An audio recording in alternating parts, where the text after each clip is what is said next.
చెమట పడుతుందండి. ఇడ్లీలో 2 చెంచాల ఉప్పు తగ్గించు లక్ష్మి. ఎలాగో మనం పేదోళ్ళమే కదా, కనీసం ఉప్పు ఖర్చైనా తగ్గుతుందనుకో.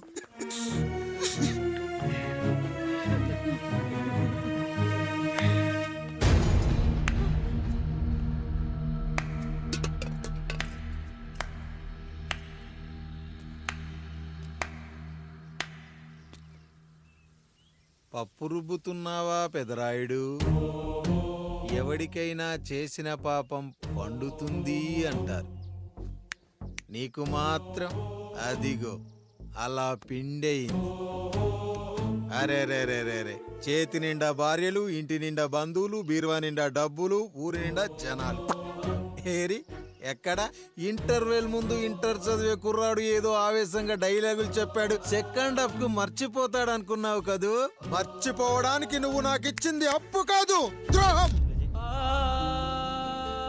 అమ్మ వచ్చిన ప్రతిసారి అడిగేవాణ్ణి, అమ్మా నాన్నెక్కడా అని. నీ గురించి తెలిసాక నీ ముందుకొచ్చా, నీ బ్రతుకుని ఇక్కడి దాకా తీసుకొచ్చా. పిక్చర్ అభి బాకీ హే మేరా పితాజీ. నిన్నిలాగే వదిలేస్తే ఈ ఆండ్రాయిడ్ తో వదలవు. సామ్సంగ్లు, హెచ్టీసీలు, లెనోవాలు అంటూ కనిపారేస్తూ మా అమ్మ లాంటోళ్ళ కోసం తిరుగుతూనే ఉంటావు.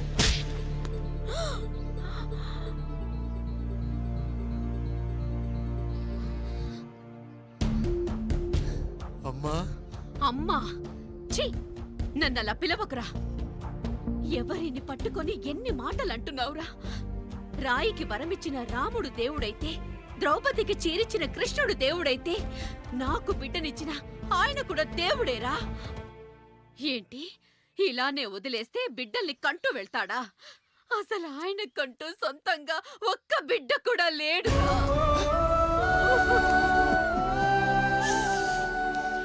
అసలు ఏం జరిగిందో తెలుసా? మీరుండండి అయ్యా, ఉండండి.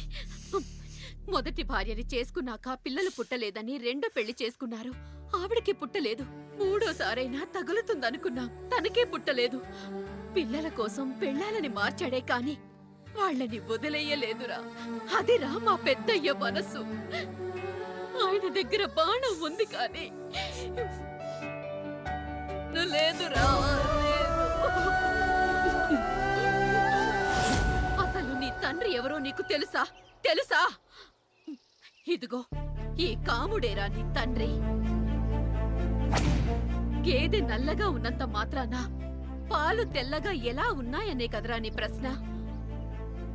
దానికి సమాధానం చెప్పాలంటే, ఒక వర్షం కురిసిన రాత్రి నేను 9వ నెల బాలింతగా ఉన్నప్పుడు.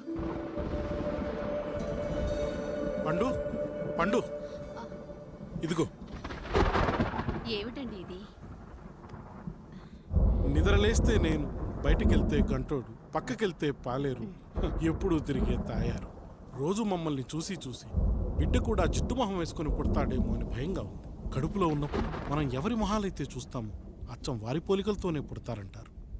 పొరపాటున నా పోలికలతో పుడితే? అదేంటి కాముడు, నీకేం తక్కువ? జుట్టు ఉండాల్సిన చోట లేకుండా అవసరం లేని చోట విపరీతంగా పెరిగిపోతుంది. మనకు పుట్టబోయే బిడ్డ గొప్ప అందగాడై ఉండాలి. ఇదిగో, రోజు ఈ దేవుడి ఫోటోలు చూడు, వాళ్ళలాగే అందంగా పుడతాడు. కడుపుతో ఉన్నప్పుడు ఎవరి ఫోటో చూస్తే ఆ పోలికలతో బిడ్డ పుడతాడా? కనిపించని దేవుడి పోలికలు నా బిడ్డకెందుకు? ఈ ఊరికి దేవుడు రాయుడు. నా బిడ్డ ఆయనలాగే పుట్టాలి, ఆయనలాగే పుట్టాలి.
ఏంటి పండు ఇలా వచ్చావు? అయ్యా, తప్పు జరిగిపోయింది పెద్దయ్య. ఏం జరిగింది? అసలే నువ్వు ఒట్టి మనిషి కూడా కాదు. ఒక్కసారి ఇటు చూడండి అయ్యా.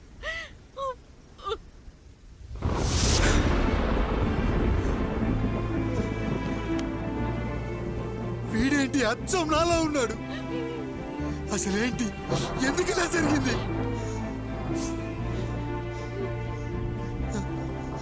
నువ్వు ఎప్పుడైనా చీకట్లో పంపు సైడ్ దగ్గరికి వచ్చావా? మరి అమలాపురంలో శివాలయం దగ్గర రత్నాలు నీకేమైనా అమ్మవుతుందా? లేదు. పిఠాపురంలో పద్మ, రామాపురంలో లక్ష్మి, కాకినాడలో సుజాత. అయ్యో దేవుడా, అయ్యా, అసలు ఇదంతా ఎలా జరిగింది పండు? అయ్యా, ఇదంతా కాముడి వల్లే అయ్యా, కాముడి వల్లే. కాముడా? కాముడు కుటుంబానికి నాకు ఏం గుర్తు రావట్లేదే. ఎన్నని గుర్తు పెట్టుకోగలను నేను మాత్రం. అయ్యా, అది కాదయ్యా.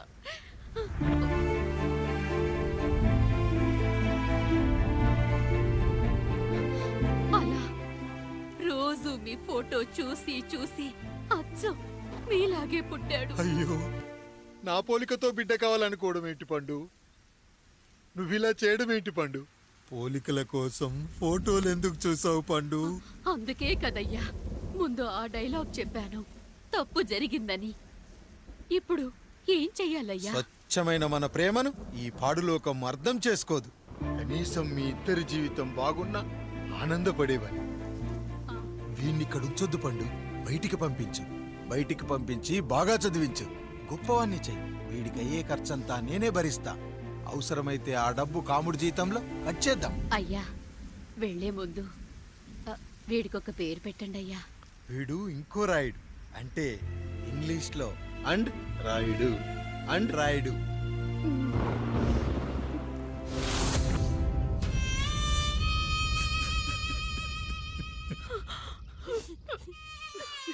ఇదిరా నీ కథ, నా గతం. నిన్ను చదివించడం కోసం ఆయన మీ నాన్న జీతంలోంచి నెలకి 3,000, 4,000 కోసేసిచ్చేవారు.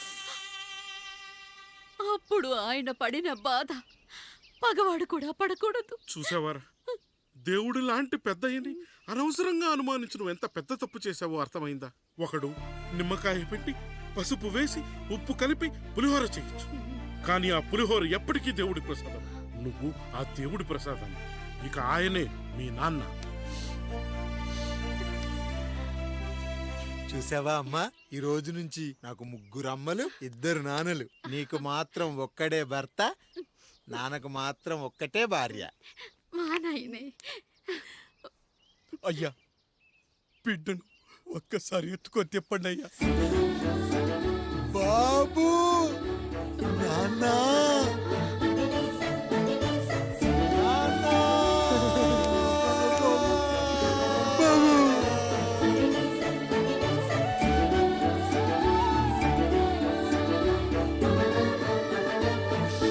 నన్ను క్షమించు నాన్న. ఇప్పటికైనా నిజం అర్థం చేసుకున్నావు. అది నాకు చాలురా, చాలు. చాలదు నాన్న, నిన్ను ఏలెత్తి చూపిన జనంతో చెయ్యెత్తి దండం పెట్టించాలి. అన్నయ్య కంటే ఆస్తి ముఖ్యమనుకున్న మన కుటుంబానికి గుణపాఠం నేర్పించాలి. ఇక నాకు వదిలే నాన్న, నేను చూసుకుంటా.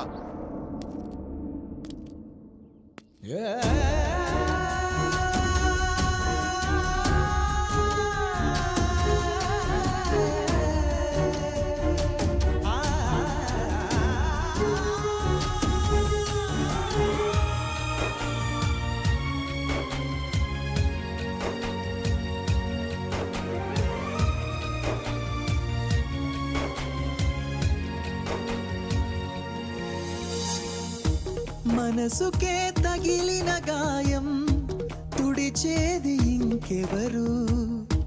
మనిషిలో పెరిగిన ద్వేషం తొలచేది ఇంకెవరు? గుండెలో పగిలిందా కన్నీటి పర్వతమే?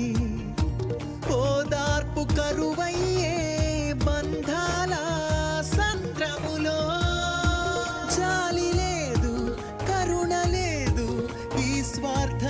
మనుషులలోన గురుతులేవి మనుగడేది ఈ మనిషి మంచితనాన బాధనను విడువనని నవ్వినది వెంటపడి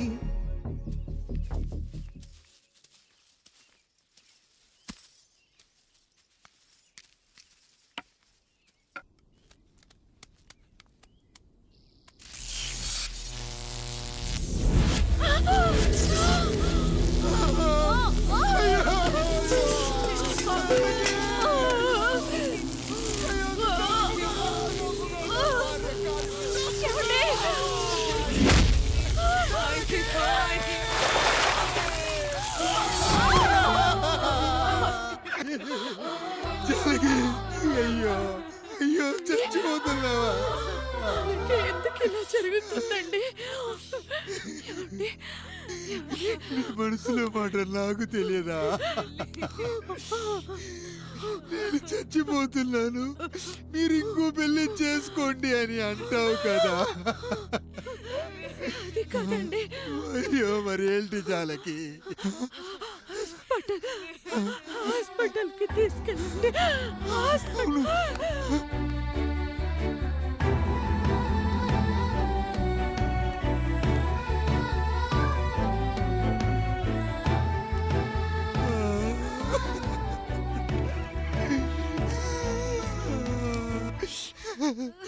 జానకి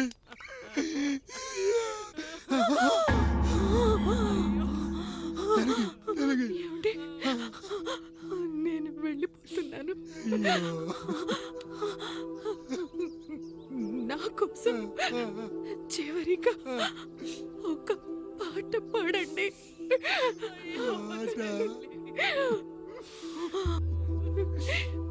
ఎల్లరిని ఏదరికి చేర్చిన సంగ్రామం. వద్దండి. కష్టాల్లో కూడా మీరు కన్నీళ్ళు పెట్టకూడదండి. వెళ్ళే ముందు అక్కతో కలిసి ఒక మంచి ఊపున్న పాట పాడండి.